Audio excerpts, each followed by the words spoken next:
Imagine this. You open your eyes not because an alarm dragged you out of sleep, but because you are genuinely rested. No schedule, no notifications. You simply lie there and listen as the world wakes up around you. Birds, wind, voices near the fire. And the only question on your mind is, what should I do today? This is not a fantasy. For roughly 290,000 of the 300,000 years our species has existed, this was reality. And the way that day looked has almost nothing in common with your life. The average person in a developed country spends around 80,000 to 90,000 hours at work over a lifetime. That is about a third of all the time you spend awake. But for the overwhelming majority of human history, the ideas of work, salary, boss, and career simply did not exist. So what did people actually do with their days? In the 1960s, anthropologist Richard Lee conducted a study that changed how scholars thought about life before agriculture. He observed the Jew/Hawansi people in Botswana, one of the few groups whose way of life still preserved features close to the prehistoric hunter-gatherer world. The result was surprising. Adults spent about 15 to 17 hours a week getting food, 2.5 days. The rest of their time was free. And this was not an isolated case. The Hadza people of East Africa, the Aceh of the South American rainforests, the Martu Aboriginal people of Australia, different continents, different climates, different ecosystems. Yet the numbers are strikingly similar. Around 15 to 20 hours a week were spent on survival. You most likely work twice as much. But can we trust these figures if they come from modern peoples? The answer is written quite literally in the bones. When paleoanthropologists compare the skeletons of hunter-gatherers with those of the first farmers, the difference is hard to miss. Farmers were shorter. Their teeth were damaged by cavities caused by a grain-heavy diet. Their spines were deformed by repetitive, heavy labor. They died earlier. And the skeletons of hunter-gatherers? Taller, stronger, healthier, fewer signs of chronic stress on the joints. Their bodies tell a simple story. These people were not crushed by the fight for survival. They had time left over. And here is the most convincing piece of evidence. If ancient people had spent every waking moment just trying to stay alive, one thing would have been impossible: art. In the Lascaux cave in southwestern France, the walls are covered with images created about 17,000 years ago. Bulls, deer, horses, drawn with a sense of perspective, movement, and volume. To create something like that, a person needed not only talent, but dozens of hours of free time in complete darkness, working by the light of a torch. In Blombos Cave in South Africa, researchers found shell beads about 75,000 years old, with carefully drilled holes that clearly show they were meant for decoration.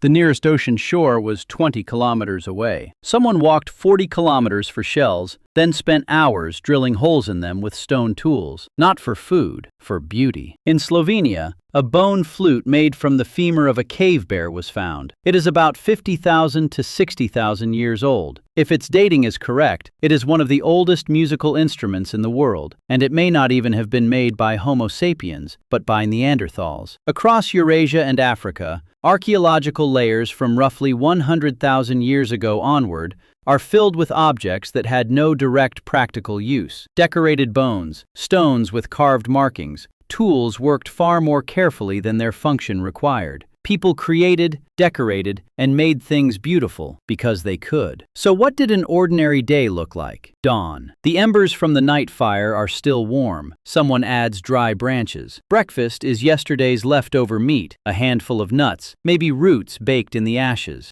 Food is a social event. People talk, discuss what they saw the day before, and decide who will go where. By mid-morning, a small group sets out to find food, to hunt or gather plants. But not every day. If the hunt 2 days earlier was successful and there is still meat left, you might not leave the camp at all. Instead, you sharpen a spear, twist rope from plant fibers, or work a hide. Not because someone ordered you to do it, but because skill matters, because it feels good to make things well. If a hunt does take place, it is not the frantic, movie-style chase we tend to imagine. Humans are unusual predators. We are one of the few species capable of persistence hunting. We can jog after prey for hours until it overheats and collapses from heat exhaustion. We can do this because we sweat. Most mammals cannot cool themselves efficiently while running. A hunt takes 3 to 6 hours, including the journey. The animal is butchered, shared, and eaten. And by the early afternoon, the active part of the day is basically over. This is the part that is hardest for a modern person to accept. After eating, people simply live. They sit in the shade. They talk. They play with children. They groom one another's hair, not merely for hygiene, but to strengthen bonds. They make ornaments. They carve patterns into bone. They doze. Anthropologist James Sussman, who studied the Jew/Hawansi people, estimated that adults spent about 6 hours a day in social time, not working, not sleeping, but simply being with other people, talking, laughing, telling stories. And there is a hard logic of survival behind this. In a world without money, police, or written contracts, your safety depends on relationships. If people do not like you, no one is obligated to share food with you when you are hungry. So investing in social bonds is not a luxury. It is the foundation of existence. The sun goes down, and the conversations change. Anthropologist Polly Wiesner recorded hundreds of hours of conversations among the Ju/Hawansi and found a sharp contrast. During the day, people discussed practical matters, where animal tracks had been seen, which plants were ripe, who had behaved unfairly during food sharing. But at night, around the fire, 81% of conversations turned into stories, myths, legends, adventures of distant ancestors, jokes. Wiesner suggested that these evening conversations around the fire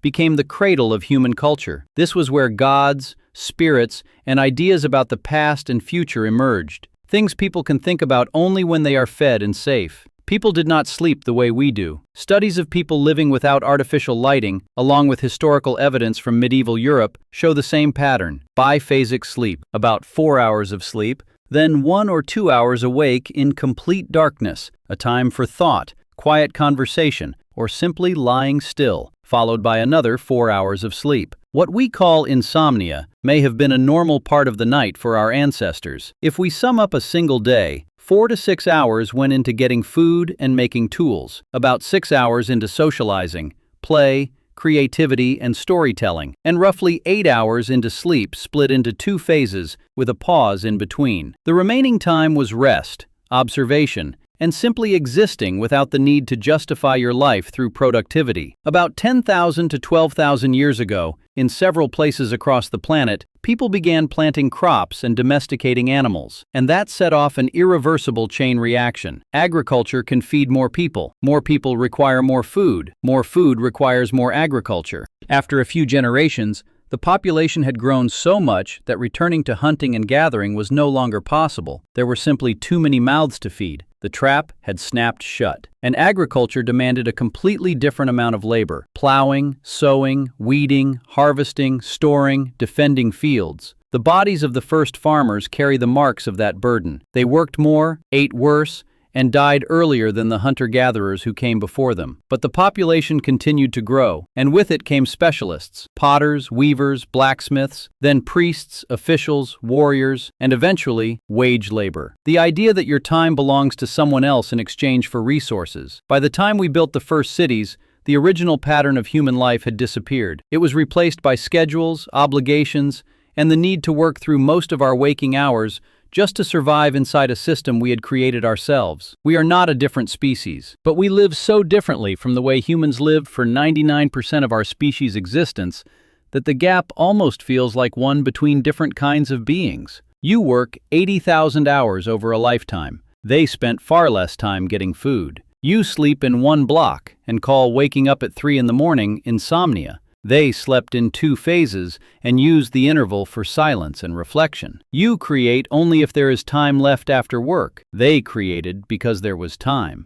We traded freedom for food security, leisure for population growth, time for productivity. And perhaps what you call the dream life, waking up without an alarm, answering to no one, doing what feels meaningful, is not a dream at all. Maybe it is simply how humans lived for almost all of time, before we decided we could do better.